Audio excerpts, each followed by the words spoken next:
अशर्फियों से भरी थैली अपने मुंह में दबाकर बाहर आया। तुरंत सेठ के नौकर उस तालाब में कूद गए और चोरी किया हुआ सारा धन बरामद कर लिया। सब देख सेठ आंखों में अश्रु लिए कुत्ते से कहता है, मुझे माफ कर देना, मैंने तुम्हें बहुत बुरा भला कहा। सेठ ने वही कागज मंगवाया और बंजारे के नाम चिट्ठी लिखी। भाई बंजारे, तेरे कुत्ते ने मेरे 10,000 पूरे कर दिए। मैं तेरे कुत्ते को तेरे पास भेज रहा हूँ। अगर तुझे और भी 10, 20, 50,000 की जरूरत हो तो मेरे पास आकर ले जाना। इतने समझदार कुत्ते को मेरे पास छोड़ने के लिए तहे दिल से तुम्हारा धन्यवाद। बनिया चिट्ठी कुत्ते के गले में टांग उसे नम आंखों से विदाई देता है। कुत्ता घूमता घूमता जब 4-5 दिन बाद बंजारे के पास पहुंचता है तो कुत्ते को आता देख बंजारे के तन बदन में आग लग जाती है। कहता है, मैं तुझे बनिए के पास गिरवी रख कर आया था और तू वहाँ से भाग आया। तूने मेरी बेइज्जती करवा दी। गुस्से में अंधा हुआ बंजारा तुरंत पिस्तौल निकाल कुत्ते को गोली मार देता है और सिर पकड़कर वहीं बैठ जाता है। कुछ देर बाद जब उसकी नजर कुत्ते के गले में टंगी हुई पर्ची पर पड़ी तब बंजारा वो पर्ची निकाल उसे पढ़ता है। पर्ची पढ़ते ही बंजारा फट पड़ता है। वो दहाड़े मार मार खून के आंसू रोता है। पर अब भला क्या हो सकता था। बंजारे की कहानी सुना महेंद्र गुप्त ठग की बेटी से कहता है, एक और कहानी सुनो लड़की। एक राजा के पास एक बहुत समझदार पढ़ाया हुआ तोता था। वह बड़ा चतुर था। एक दिन राजा तोते को अपने साथ गंगा स्नान को ले गया और उसको घाट पर बैठाकर स्वयं स्नान करने लगा। तभी तोते की नजर अमर फल पर पड़ी जो पास ही नदी में बहता हुआ आगे बढ़ा जा रहा था। वह उसको नदी से बाहर निकाल लाया और राजा के आने पर उसको वह अमर फल देता हुआ बोला, महाराज, यह अमर फल है, इसे खा लीजिए। राजा ने कहा, मैं अकेला अमर फल खाकर क्या करूँगा, अपने बाग में लगा दूंगा।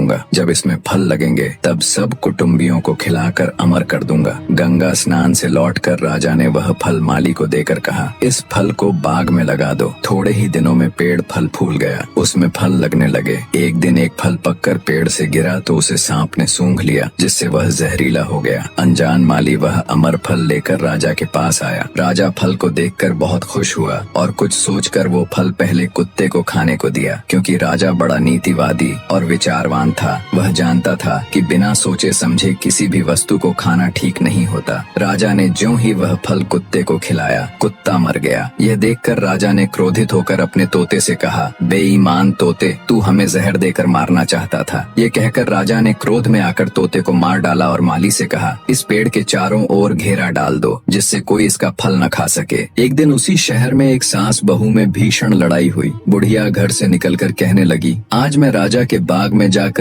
जहर वाला फल खा लूंगी। ये कहकर वह बाग में आई और जैसे ही उसने फल तोड़कर खाया तो वह 16 वर्ष की युवती बन गई। जब राजा को यह समाचार मिला तो उसे सारा माजरा समझते देर न लगी। राजा को बड़ा दुख हुआ। वह कहने लगा, वास्तव में यह अमर फल ही है। मैंने व्यर्थ ही इतने समझदार तोते को मार डाला। इतनी दास्तान कहते कहते सवेरा हो गया। तब ठग की बेटी ने महेंद्र गुप्त से कहा, आज तो तूने मुझे बातों में लगाकर अपनी जान बचा ली, परंतु आज रात मेरी छोटी बहन की बारी है। वो तुझे हरगिज जीवित न छोड़ेगी। जब ठग की छोटी बेटी को पता चला कि महेंद्र गुप्त जिंदा और बिल्कुल सही सलामत है तो उसकी खुशी का ठिकाना न रहा। अपनी बहन को दिखाने के लिए ऊपरी मन से बोली, तुम निश्चित रहो बहन, मैं आज इससे लाल लिए बगैर छोड़ने वाली नहीं हूँ। दिन बीता और रात हुई। तब ठग की छोटी बेटी महेंद्र गुप्त के पास गई और बोली, भगवान का शुक्र है जो तुमने चालाकी से अपनी जान बचा ली। महेंद्र गुप्त बोला, तुम सब ऐसा क्यों करते हो? तब ठग की छोटी बेटी बोली, हमारी तो यही रीति है कि मेरे भाई और बाप मुसाफिरों को पकड़कर लाते हैं और हम बहनें अपनी चालाकी से उनसे माल हथिया कर उन्हें मार डालती हैं। फिर वह बोली, पर तुम चिंता मत करो, अब मेरी बारी है और मैं तो दिलो जान से तुम्हारी दासी हूँ। तुम्हें जैसा समझ पड़े वैसा ही करो।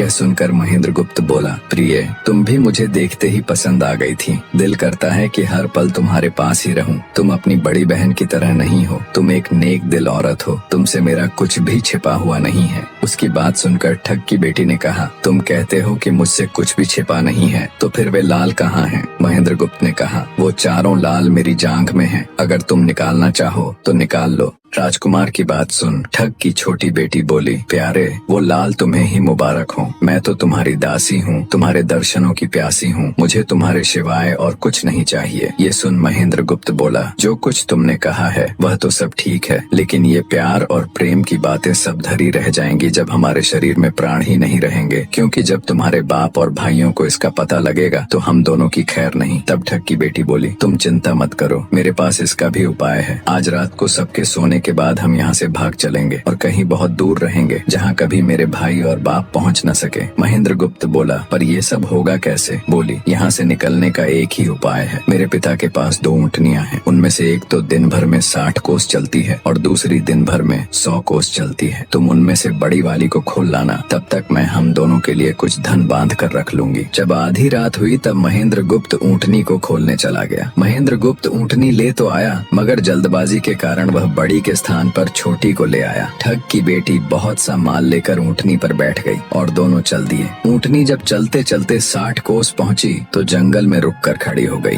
बीच जंगल में ऊँटनी को खड़ी देखकर महेंद्र गुप्त और ठग की बेटी के होश उड़ गए। ठग की बेटी बोली, अनर्थ हो गया, तुम रात के अंधेरे में बड़ी ऊँटनी की जगह छोटी को ले आए। मेरे पिता और भाई आते ही होंगे, वो हमें नहीं छोड़ेंगे। इधर जब सवेरा हुआ तो ठग ने देखा कि उसकी बेटी और मुसाफिर दोनों गायब हैं। उसने सोचा कि निसंदेह वह बदमाश मेरी बेटी को भगा ले गया है। तबेले में जाकर देखा तो पाया कि छोटी ऊँटनी गायब है और बड़ी वहीं है। सोचा ज्यादा दूर नहीं गए होंगे और ऊँटनी पर सवार होकर उसने उसे तेजी से दौड़ा दिया। थोड़ी ही देर में जंगल में उस स्थान पर जा पहुंचा जहां महेंद्र गुप्त और उसकी बेटी ठहरे थे। महेंद्र गुप्त ने जब उसको आते देखा तो बहुत घबराया और कहने लगा, देखो तुम्हारा पिता आ रहा है, अब उससे प्राण कैसे बचेंगे? लड़की ने कहा, घबराओ मत और जो मैं कहती हूँ उसे ध्यान से सुनो। जाओ, जाकर उस पेड़ पर चढ़ जाओ। जब मेरा बाप तुम्हें पकड़ने के लिए आएगा और पेड़ पर चढ़ेगा तो मैं चुपके से बड़े वाली ऊँटनी पर चढ़कर उसको तुम्हारी डाल के नीचे खड़ा कर दूंगी।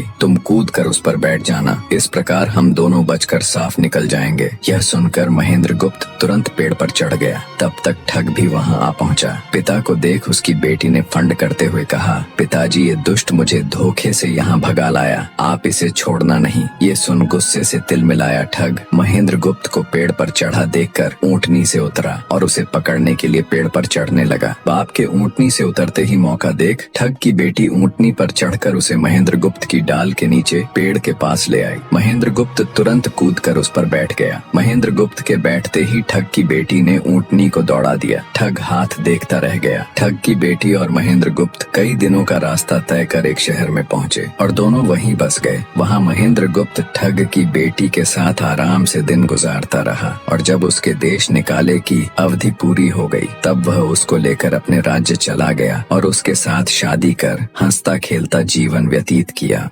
निष्कर्ष, महेंद्र गुप्त और ठग की बेटी की यह कथा हमें यह सिखाती है कि प्रेम और विश्वास का बंधन सबसे मजबूत होता है। जब बुद्धिमत्ता, धैर्य और निस्वार्थ प्रेम मिलते हैं तो असंभव को भी संभव बनाया जा सकता है। जीवन में चाहे कितनी भी कठिन परिस्थितियां क्यों न आए, सही निर्णय, संयम और परस्पर विश्वास हमें हर संकट से बाहर निकाल सकते हैं।